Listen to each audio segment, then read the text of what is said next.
சென்ற செய்தியில் என்ஐஏ காவல் தெய்வங்கள் அவங்களுக்கு ராயல் சல்யூட்டு கொடுக்கணும் அப்படின்னு சொல்லியிருக்கீங்க. ஆனால் இப்பொழுது இந்த செய்தியை பார்த்தா நீங்கள் தமிழக காவல்துறைக்கு என்ன சொல்ல போகிறீங்கன்னு தெரியல. விருகம்பாக்கம் மகளிர் காவல் நிலையத்தில் ஒரு புகார் ஒன்று பதிவாயிருக்குது. சொல்லப்போனால் இது எந்த பத்திரிகை செய்தியிலையும் நேயர்களுக்கு தெரியும், வந்திருக்காது. நம்ம தான் அதை சொல்கிறோம், ஏன்னா நமக்கு வேறு ஒரு சோர்ஸ் மூலம் வந்ததுனால. அதில் ஒரு 15 வயது மதிக்கத்தக்க ஒரு சிறுமி, அவளுக்கு பாலியல் வன்கொடுமை நடந்திருக்கிறது.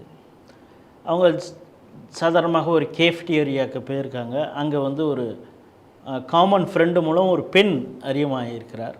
அப்புறம் அவங்க கூட பேசிகிட்டு இருக்கிறது அடுத்த நாள் அந்த ஃப்ரெண்டுடைய பர்த்டே, நீ எங்களுடைய பர்த்டேக்கு வந்து தான் ஆகணும்னு அவளை ரொம்ப இன்சிஸ்ட் பண்ணியிருக்காங்க. இந்த பெண்ணும் அந்த பர்த்டே பார்ட்டிக்கு போயிருக்கிறார். போனவுடனே அது ஒரு ஹோட்டல், ஒரு சர்வீஸ் அப்பார்ட்மெண்ட் மாதிரி இருந்திருக்கு. என்ன இங்கே வீட்டில் தானே சாதாரணமாக பர்த்டே என்ன கொண்டாடணும்?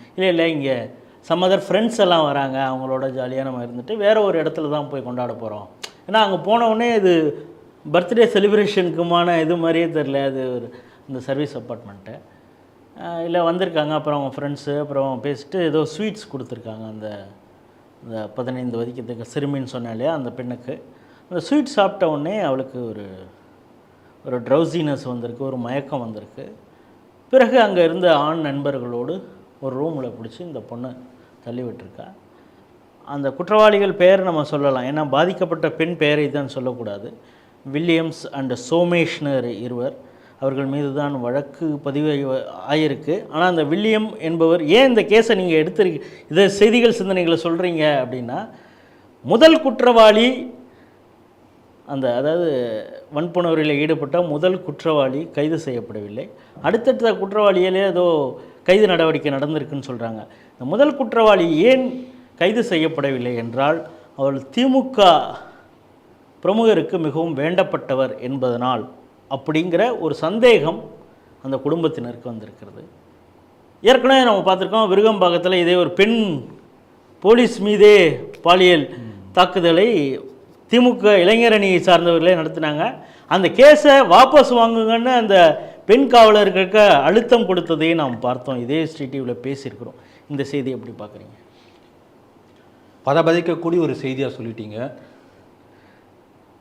இந்த செய்தியை கேட்கக்கூடிய பெண் குழந்தையை பெற்ற பெற்றோர்கள் எல்லாருமே ஒரு உண்மையிலே டென்ஷன் ஆகிடும். நம்முடைய பெண் குழந்தைகளுக்கு தமிழகத்திலே சென்னையிலே பாதுகாப்பு இல்லையா? நீங்கள் முதலே ஆரம்பிக்கும் போது காவல்துறை உங்கள் நண்பன் இருக்குமா, போர்டு எழுதி போட்டிருக்க எல்லா ஸ்டேஷன்லையும். உண்மையிலே நண்பனா காவல்துறை நம்மை காப்பாற்றுமா என்ற சந்தேகத்தை ஏற்படுத்தக்கூடிய மாதிரி ஒரு கேள்வியோடய நீங்கள் ஆரம்பிச்சிட்டீங்க. உண்மையில் ரொம்ப மனசு ரொம்ப ஒரு அப்செட்டானு சொல்லுவாங்களே, கேட்கும்போதே ஒரு பயங்கர மனசு கஷ்டமாக இருக்குது. அதனால தான் பாதிக்கப்பட்ட அந்த பெண் குழந்தையுடைய பேரையும் நம்ம சொல்ல, அவங்க பேரண்ட்ஸ் பேரையும் கூட நம்ம சொல்லலை. அது சொல்லக்கூடாது, சட்டப்படி தவறு. இது பாருங்கள், இப்போ first accused is not arrested so for. ஏனென்று சொன்னால், அந்த நமக்கு வந்த தகவல்களின்படி கவுன்சிலருக்கு சொந்தக்காரர், ரொம்ப நெருங்கிய சொந்தக்காரர், அதனால தான் அவர் இதுவரை அரெஸ்ட் செய்யப்படவில்லை என்று ஒரு தகவல் வந்திருக்கிறது.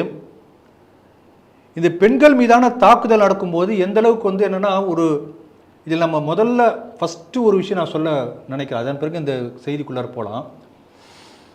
பொதுவாக ஒரு 40 வருஷம் 50 வருஷத்துக்கு முன்னாடி நம்மளாம் என்ன பண்ணுவோம்னா, பெண்களுடைய வாழ்க்கை முறை எப்படி இருந்தது என்று சொன்னோன்னா, அப்போ ஒரு கட்டுப்பெட்டித்தனமாக இருந்தது என்று கூட சொல்லுவார்கள். அது ஒரு பக்கம். இன்னொரு பக்கம் பார்க்கும்போது அது பெண்களுக்கு அதிகமான கட்டுப்பாடுகள் விதித்தது பெண்கள் மேல் கொண்ட அக்கறையின் காரணமாகத்தான்.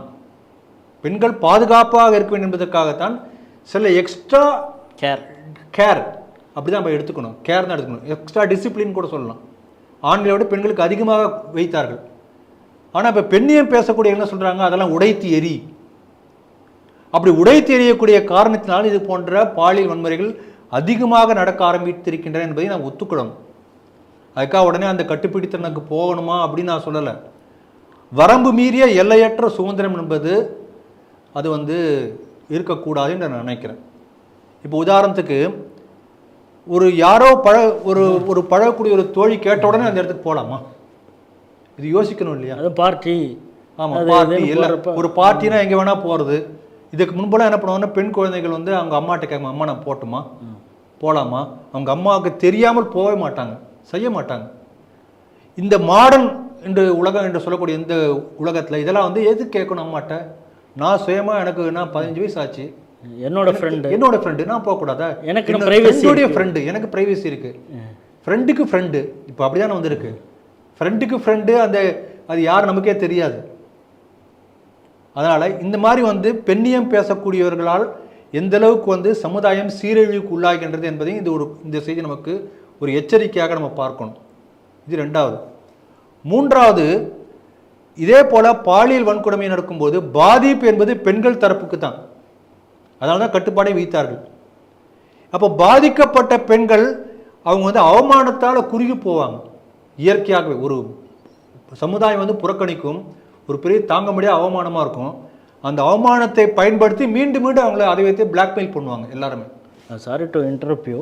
இப்போ அந்த கேஸில் அந்த அந்த குழந்தை தரப்புலேருந்து வழக்கை இப்போ புகாரை கொடுத்தாங்க அம்மாவே, அவங்களுக்கு இப்படி ஒரு பெரிய அளவு சம்பவம் நடந்திருக்கிறதே அவங்களுக்கு தெரியல. இந்த பெண் வந்து வயிற்ற வலிக்குது, சம் ப்ரைவேட் பார்ட்ஸில் கொஞ்சம் பெயின் ரொம்ப ஜாஸ்தி இருக்குன்னு சொல்கிறப்ப they went to KMC Kilpauk medical காலேஜில் போய்ட்டு அங்கே ஒரு கைனகாலஜிஸ்ட் பார்த்துட்டு தான் இது ரொம்ப அட்ரோஷியஸாக நடந்திருக்கு, ரொம்ப மோசமான பாலியல் வன்கொடுமை நடந்திருக்குது அப்படின்னு சொல்லும் பொழுது தான் அவங்களுக்கு ஷாக் ஆகிருக்கு. அந்த கைனகாலஜிஸ்ட் சொன்ன பிறகு தானே அவங்களுக்கு. அப்படின்னா அந்த ட்ராமாலேருந்து வெளியில் வரத்துக்கு அந்த குழந்தைக்கோ அந்த ஃபேமிலிக்கோ அவ்வளோ நாள் ஆகும். நிச்சயமாக அந்த குடும்பத்துக்கே வந்து பல ஆண்டுகள் வந்து அதிர்ச்சியாக இருக்கும். அப்படிப்பட்ட பாதக செயலை செய்யக்கூடிய கயவர்களாக இவங்களாம் இருக்காங்க. பாருங்கள், உடுப்பியில் வந்து போன வருஷம் நம்ம பார்த்தோம் ஒரு நர்சிங் காலேஜில் இதே போல் வந்து பாத்ரூமில் அந்த குழந்தைங்க குளிக்கிறத வந்து படம் எடுத்து வீடியோ எடுத்து நூற்றுக்கணக்கான பேருக்கு அனுப்பியிருக்கிறார்கள். இப்போ இதுலேயே இந்த காமன் ஃப்ரெண்டுன்னு சொன்னவா எவ்வளவு தைரியம் இருக்கும். அந்த after the incident she brought that அந்த குழந்தையும் அந்த வீட்டுக்கு அழைச்சிட்டு வந்து ஷி ஸ்டேட் தேர் 3 days அந்த வீட்டிலேயே தங்கிட்டு அந்த கொஞ்சம் கொஞ்சமாக அந்த குழந்தைய மிரட்டியிருக்கா. நீ இதை உங்கள் அம்மாட்ட எதுக்கு 3 நாள் தங்கினான்னா அவங்க பேரண்ட்ஸ்கிட்ட சொல்லிடக்கூடாது இந்த இன்சிடெண்ட்டை பற்றின்னு சொன்னீங்கன்னா, ஏன்னா அவங்க வீடியோகிராஃபும் பண்ணியிருக்காங்க. நான் அந்த ட்ரௌசினஸ்லேயே ஃப்ளாஷ் அதிகமாக வந்ததை வச்சு ஏதோ வீடியோ எடுக்கிறாங்க, ஃபோட்டோ எடுக்கிறாங்க, அந்த பொண்ணுக்கு ஓரளவு புரிஞ்சிருக்குது. அப்போ தான் சொல்லியிருக்கான், நாங்கள் வீடியோலாம் எடுத்து வச்சுருக்கோம், சொன்னீங்கன்னா நாங்கள் எந்த எக்ஸ்டென்னுக்கும் வேணாலும் போவோம் அப்படின்னா அந்த பெண் கூட அந்த காமன் ஃப்ரெண்டும் மிரட்டியிருக்காங்கிறதையும் சேர்த்து பார்க்கணும். இல்லை, இதே போல் இந்த தொடர்ந்து இந்த வீடியோ எடுப்பது மூலமாக மிரட்டக்கூடிய பிளாக்மெயில் என்பது தொடர்ந்து பல ஆண்டுகளாக இருக்குது. பாருங்கள், இப்போ ஒரு திரைப்படம் ஒன்று வரப்போகுது, வருமா தெரியாது. ஆஜ்மீர் 92 பேர், ஆஜ்மீர் 92 என்று பேர். 1992 ராஜஸ்தானில் ஆஜ்மீர் பகுதி முழுக்க உங்களுக்கு தெரியும். அஜ்மீர் மசூதி தர்கா, அந்த தர்காவை பற்றி தெரியும் உங்களுக்கு. அந்த தர்காவை நிர்வகிக்கக்கூடிய காதிம் ஃபேமிலி, அந்த ஃபேமிலியை சேர்ந்த ஒரு 19 பேர், அவங்களாம் காங்கிரஸ் கட்சியில் இன்ஃப்ளூயன்ஷியல் பர்சன்ஸு, ப்ளஸ் ஆஜ்மீர் தர்கா நிர்வாகம் பண்ணக்கூடிய அந்த கமிட்டியில் உள்ளவங்களுடைய ஃபேமிலி. அங்கே உள்ள ஒரு ஸ்கூல், ஒரு சோஃபியா ஸ்கூல்னு ஒரு ஸ்கூலு, அந்த ஸ்கூலில் வரக்கூடிய இதே போல் ஒரு பெண்ணை வந்து ஒரு இதே போல் பாலியல் வன்புணர்வு பண்ணுறாங்க, ரேப் பண்ணி ஃபோட்டோ அந்த காலத்து கேமராலாம் எடுத்து வச்சுருக்காங்க. அதை காட்டி மிரட்டி அந்த பெண்ணை வந்து நீ உன்னுடைய ஃப்ரெண்டு யாராவது ஒருத்தர் நீ இந்த மாதிரி அனுப்பாட்டி இதை நான் வெளியில் விட்டுருவேன். அப்போ வேறு வழி இல்லாமல் அவங்க வந்து இன்னொரு ஃப்ரெண்டு, இப்படி அந்த ஸ்கூலில் படிக்கக்கூடிய கிட்டத்தட்ட நமக்கு வந்து உண்மையான விவரம் தெரியாது, ஆனால் என்ன சொல்கிறாங்கன்னா 500 பேர் பெண்கள் சீரழிக்கப்பட்டார்கள் என்று ஒரு ஸ்டோரி. ஆனால் ஆக்சுவலி அட்லீஸ்ட் 250 பேராவது பாதிக்கப்பட்டிருப்பார்கள் என்று அப்புறம் இது பெரிய விஸ்ரூபம் எடுத்த பிறகு வேறு வழி இல்லாமல் கேஸ் எடுக்கிறாங்க. கேஸ் எடுக்கப்பட்டு 30 பேர் பெண்கள் வந்து அடையாளம் காணப்படுகிறார்கள். அந்த 30 பேர் அடையாளம் காணப்பட்டதில் 12 பேர் வந்து கேஸ் கொடுக்குறாங்க. அந்த 12 பேரையும் காங்கிரஸ் கட்சி மிரட்டுகிறது. 10 பேர் வாபஸ் வாங்கிட்டாங்க, 2 பேர் கேஸ் இருக்குது. 30 வருஷம் ஆச்சு, இன்னும் தீர்ப்பு வரலை. இப்போ நீங்கள் இந்த செய்தியை சொல்லும் பொழுது தான் நம்ம ஸ்டேட் டிவி நேயர்களுக்கு இப்படி ஒரு இன்சிடெண்ட் நடந்திருக்குன்னு தெரியும். ஆனால் ஒரு தனியார் தொலைக்காட்சி பேரே சொல்லலாம், சன் நியூஸில் ஒரு சீரியஸாக போடுறான்னு இருக்காங்க. ஏன்னா பிரேமானந்தாவில் தொடங்கி ஒவ்வொரு இந்து சாமியார்கள் வந்து பாலியல் குற்றச்சாட்டில் எப்படி அது வந்து ஒரு சீரியஸாக எடுக்கணும். அதில் நமக்கே தெரியும், அது சம்மந்தமாக திரைப்படங்களே அசராம் பாபுவை பற்றி எல்லாம் பெரிய அளவில் இவங்க சினிமாக்கள் எடுத்ததெல்லாம் பார்க்குறோம். இந்த அஜ்மீர் பற்றி அந்த படம் இப்போ நீங்கள் சொல்கிற மாதிரி வருமா தெரியல, அது தெரியல. அதற்கு எந்த அளவுக்கு எதிர்ப்பு தெரிவிக்க போகிறாருன்னு தெரில. ஆனால் நம்மளை சுற்றி இப்படி நடக்குது, ஆனால் அது மக்களுக்கு அது போய் சேரவும் இல்லை அப்படிங்கிறதையும் பார்க்க வேண்டியதாக இருக்குது. ஆகவே எதுக்கு சொல்ல வந்தேன்னா, இப்படி ஃபோட்டோவோ வீடியோவோ எடுத்து அதை காட்டி மிரட்டக்கூடிய ஒரு பழக்கம், பிளாக்மெயிலிங், இப்படி செய்யக்கூடிய குற்றப்பின்னணி தொடர்ந்து 30 ஆண்டுகளுக்கு மேலாக இருக்கின்றது. ஆகவே முதல்ல நம்ம சொல்ல வேண்டியது, பெண்கள் வந்து ரொம்ப விழிப்போடு இருக்கணும் இந்த விஷயத்தில். பெண் குழந்தைகள் அந்த அவேர்னஸ் ஏற்படுத்தணும். ரெண்டாவது, யாரையும் நம்பக்கூடாது. அந்த பெண்கள் அவங்களுடைய நண்பர்களுடைய ஃப்ரெண்டுடைய ஃப்ரெண்டு, இப்படி யாரையும் நம்ப, எல்லாத்தையும் அவங்களுடைய பெற்றோர்கள்கிட்ட ஓப்பனாக இந்த விஷயத்தை கூட பாருங்கள், அந்த பெண் வந்து அவங்க அம்மாட்டே ஓப்பனாக சொல்லலை. சொல்லக்கூடிய பெண்ணாக இருந்தால் அன்றைக்கி நைட்டு அழுதுருக்கும்.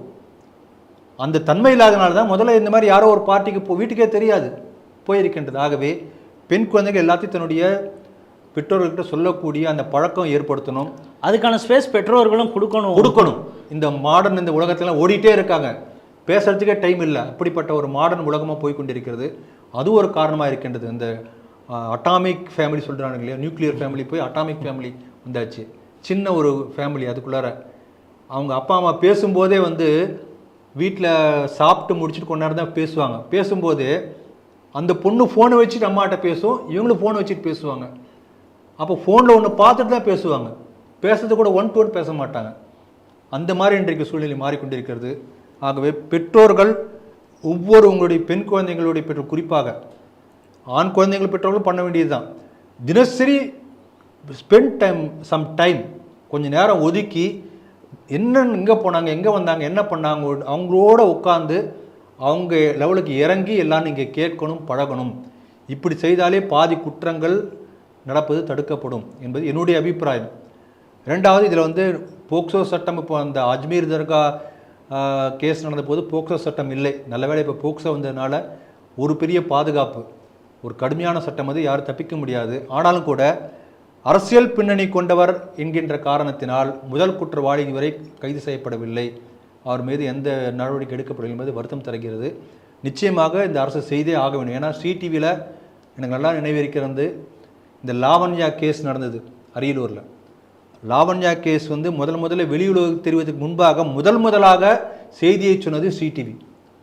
சிடிவியில் சொன்ன பிறகு தான் மறுநாள் வந்து அண்ணாமலை அறிக்கை விட்டார். பிறகு தமிழ்நாடு முழுக்க எதிரொலித்தது. ஆகவே நிச்சயமாக இந்த செய்தி வந்து எல்லோருக்கும் தெரிந்து அந்த முதல் குற்றவாளி கைது செய்யப்படுவார் என்று எனக்கு நம்பிக்கை இருக்கிறது. திமுகவை பொறுத்த வரைக்கும் அந்த கட்சியே வந்து இதெல்லாம் வந்து பார்க்கக்கூடாது, இதெல்லாம் அப்படியே தூக்கி எடுத்து போகக்கூடிய கட்சி. ஏன்னா பாருங்கள், இந்த மணிப்பூர் கலவரம் நடந்தது இல்லையா, கலவரம் நடந்த சமயத்தில் மணிப்பூர் கலவரத்தை பற்றி எல்லாம் பேசினாங்க. திமுக கட்சிக்காரன்னு சேர்ந்து எல்லாம் போராட்டம் நடத்தினாங்க. அந்த போராட்டத்திலே ஆமாம், தென்காசியில் வந்து அந்த பெண் சேர்மன் பொதுக்கூட்டம் நடந்துட்டு இருக்கு. அவங்க இதை கேட்குறாங்க, கேள்வி கேட்குறாங்க, பெண்கள் நிலை உங்களுக்குன்னு இருக்குது, மணிப்பூர் கலவரத்தை நீங்கள் பற்றி நீங்கள் பேசுகிறீங்களே, நீங்கள் உங்கள் என்ன பெண்களுக்கு என்ன உங்களுக்கு பாதுகாப்பு இருக்குன்னு கேட்குறாங்க. மேடையிலேயே வந்து திமுக கட்சி நிர்வாகி என்ன சொல்கிறாரு, மணிப்பூர் மூலம் மாதிரி உன் சேலையை உருவட்டுமான மேடையில் மைக்கில் கேட்டார். அந்த வீடியோ ஒன்றே இருக்கிறது.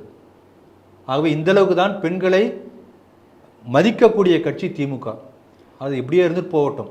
ஆனால் பாதிக்கப்பட்ட பெண் குழந்தைக்கு நீதி கிடைக்க வேண்டும், அதற்குரிய நடவடிக்கை எடுக்கக்கூடிய பொறுப்பு முதலமைச்சருக்கு இருக்கிறது. நம்ம தமிழ்நாட்டை வந்து தமிழர் பண்பாடெல்லாம் அவங்க பேசுகிறாங்க, மனுநீதி சோழன் பற்றிலாம் பேசுகிறாங்க இல்லையா, அதை வந்து பேரை மாற்றி சமநீதி சோழன் என்றெல்லாம் ஹைகோர்ட் வாசலில் பேரை மாற்றிட்டாங்க. தன்னுடைய தேர்காலில் தன்னுடைய மகனை இட்டு கொன்றான் ஒரு பசுவினுடைய நீதிக்காக. அப்படிப்பட்ட தமிழர் பரம்பரை என்று பெருமையாக சொல்கிறோம். பெரிய புராணத்தை பற்றி சேக்கிழார் எழுதும்போது மனுநீதி சோழனுக்காகவே வந்து ஒரு 4 பக்கம் எழுதியிருக்கார், அவ்வளோ உயர்வாக சொல்லியிருக்கிறார். ஆகவே அப்படிப்பட்ட மனுநீதி சோழனை கொடுத்த தமிழகம் இது. ஆகவே குற்றம் செய்தவர்கள் யாராக இருந்தாலும், மன்னனுடைய மகனாக இருந்தாலும் கூட வந்து நீதி கிடைத்த தமிழகம் இது. ஆகவே கவுன்சிலருக்கு சொந்தக்காரராக இருந்தாலும் அவர் தண்டிக்கப்பட வேண்டும். அதுதான் தமிழர் பண்பாடு.